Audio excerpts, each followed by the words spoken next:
అవిసె గింజలను 100 గ్రాములు తీసుకుంటే 15 గ్రాములు omega-3 ఫ్యాటీ యాసిడ్స్ అందులో ఉంటాయి అన్నమాట. అంత మంచి ఫ్యాట్స్ అవిసె గింజల్లో ఉన్నాయన్నమాట. రోజుకి 2 స్పూన్లు అవిసె గింజలు వాడిన omega-3 ఫ్యాటీ యాసిడ్స్ బాడీకి కావాల్సిన మొత్తం వెళ్ళిపోతాయి అన్నమాట.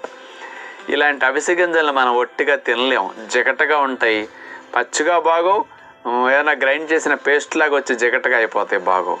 అందుకని కారపొడిలాగా అయితే చాలా సులువుగా తినచ్చు.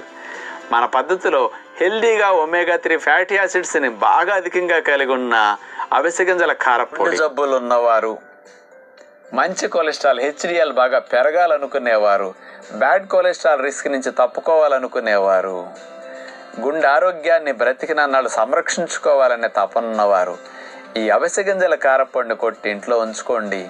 రెగ్యులర్గా అంత వాడుకోవడానికి ప్రయత్నం చేయండి.